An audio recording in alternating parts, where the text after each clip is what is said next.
Quizá es uno de los momentos de la historia en que se encuentran más estrechamente relacionadas las diferentes artes, en la creación de estos espacios ricamente simbólicos que a su vez parece en muchos casos que están tratando de recrear lo que hubiera sido un espacio y un momento originario. Y para eso está la arquitectura, la escultura, la pintura y más, la cerámica, sí, y la música y las artes efímeras que también completaban el conjunto, que decoraban los tapetes de flores y de plumas, los braseros, por supuesto, porque aquello era como un dispositivo funcionando, supongo que en la mayoría de los casos constantemente funcionando, el fuego alimentado cada mañana, etcétera. Era una cosa bastante viva, bastante completa, una gran escenografía que hacía además el lugar sagrado, fuerte, capaz de atraer una gran cantidad de fuerza sobrenatural, e integraba los diferentes lenguajes artísticos. Esa separación a la que estamos acostumbrados de escultura, pintura, arquitectura, desde luego no funciona en muchos momentos de la historia, claro, y en particular en este, donde más bien parecía que era todo el afán para volver a crear un espacio para el rito que se pareciera al espacio mítico. Pero hay algo más. Yo creo que cuando vemos una manifestación plástica integral, como en el caso, por ejemplo, del Partenón, porque nosotros pensamos en esta separación de lo prehispánico, ¿no? Sin pensar que tiene valores que son universales. Volvemos a lo mismo. Por ejemplo, la procesión de las Panateneas. El espectador forma parte. Al estar visitando el edificio, al ver esa procesión, forma parte de ese rito. Se integra, ¿sí? También. Se integra, hay un regreso. Y lo mismo nos pasa cuando estamos viendo que no podemos entender cabalmente, porque no conocemos todo su simbolismo, con el mural de la batalla de Cacaxtla. ¿Sí? Somos convidados a una escenografía, a un momento creado de manera holística, sin que podamos formar parte integral completamente de esto, porque no conocemos todo el simbolismo, pero se está recreando una escena de la cual el espectador forma parte. Eso es súper interesante. A mí me gusta mucho citar, y lo hice en mi trabajo de Bonampak, porque en Bonampak entras al edificio 1 que tiene 3 cámaras completamente llenas de pintura mural, la bóveda, las paredes, todo está pintado. Y uno puede participar de la pintura, porque de pronto, verdaderamente, si estás adentro y te abstraes de que estás solamente como visitante, ¿no?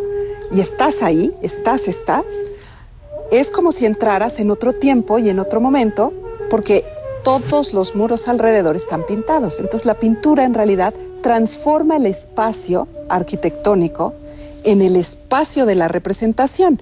Es como si vamos al cine y vemos con los lentes 3D y de repente sentimos que estamos dentro de la representación, aunque la pantalla esté ahí. Esa convención de espectador mirando algo que está fuera de sí, de alguna manera se borra. Y yo creo que tiene mucha razón Pablo, en el sentido de que no solamente tenemos que imaginarnos el conjunto de pintura, escultura, color, ¿no? Sino todo esto en un rito que tiene música, que tiene olores, ¿no?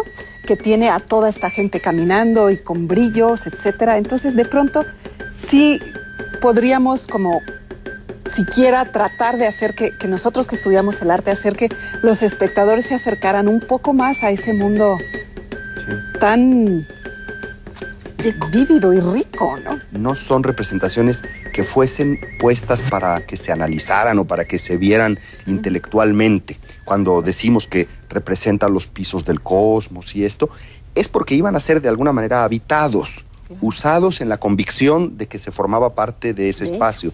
Entonces nosotros lo analizamos en forma un tanto descriptiva, pero el usuario de aquel arte en realidad era el que lo bailaba toda la noche. ¿Sí? Y el que lo bailaba oyendo el tam-tam del tambor de parche del templo de Quetzalcóatl toda la noche. Es decir, y en un estado alterado en un estado determinado, era parte, como lo será después en la historia de México también, de otra manera el arte, pero estaba profundamente incluido dentro de la práctica religiosa. Esa era una de sus grandes tareas, sin duda.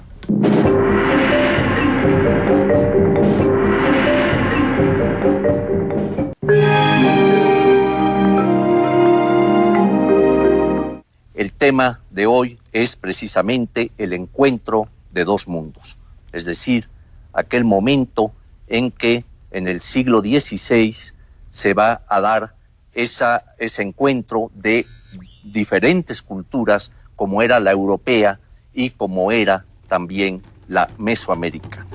Para que nos hablen sobre este importante tema, hemos invitado al doctor Miguel León Portilla, quien nos acompaña, quien ha escrito mucho sobre el tema mismo. También tenemos esta noche al doctor Félix Báez Jorge. Él es egresado de la Universidad Veracruzana y es doctor igualmente en Historia Contemporánea. También al doctor Rodrigo Martínez Barax, doctorado en Historia y en Historia, es investigador de la Dirección de Estudios Históricos del Instituto Nacional de Antropología e Historia. Yo quisiera pedirle al doctor Miguel León Portilla que él comenzara dándonos esa idea, que fue idea de él, por cierto, o sea, él fue el que implementó el término encuentro de dos mundos cuando precisamente se iban a celebrar los 500 años del llamado descubrimiento de América. Entonces él tuvo mucho que ver en dar otra visión diferente de esto. Miguel, ¿qué nos puedes comentar? En primer lugar, que coincido contigo en el sentido de que el capítulo que vamos ahora a cubrir en esta ocasión es un capítulo crucial para la historia de México.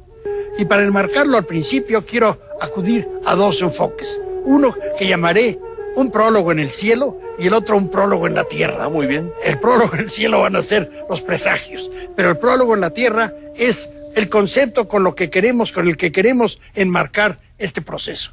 En el proceso que se desarrolló a partir del encuentro inicial, aparecen figuras que han provocado controversias, actitudes encontradas. Una de ellas, obviamente, es Hernán Cortés. Ha habido quienes lo exaltan y otros que al revés lo denigran. Yo pienso que como respuesta a eso tenemos la obra, la aportación de José Luis Martínez. José Luis Martínez escribió una biografía de Hernán Cortés y nos proporcionó 4 volúmenes de documentos que reunió. Y a través de esa aportación yo creo que podemos captar a un Cortés que, como el mismo José Luis Martínez dijo, no es ni héroe ni necesariamente un villano. Es parte de nuestra historia. Los franceses que tuvieron la guerra de las Galias con César, para ellos César no es ni un canalla ni tampoco un héroe. Es una figura importante en su historia que llevó a la romanización de las Galias, como aquí un poco influyó también en la, diríamos, hispanización de Mesoamérica. Ese es entonces el marco conceptual y por qué lo presentamos como prólogo en la tierra. Queremos tomar en cuenta a ambos participantes. ¿Y cuál es el prólogo en el cielo? Pues el prólogo en el cielo nos lo dan los textos en náhuatl que recogió Fray Bernardino de Sahagún. Dice él que desde algunos años antes de que aparecieran naves que parecían montañas allí en las costas del Golfo de México, cerca de Chalchicueyecan, cerca de Veracruz, dice que empezaron a ocurrir una serie de portentos. No voy a recordarlos todos. Los portentos nos lo dan en la visión de los vencidos. ¿Qué portentos podemos recordar? Bueno, la aparición de un cometa, que según los astrónomos efectivamente hubo un cometa por ese tiempo, que les causó pavor grande a muchos.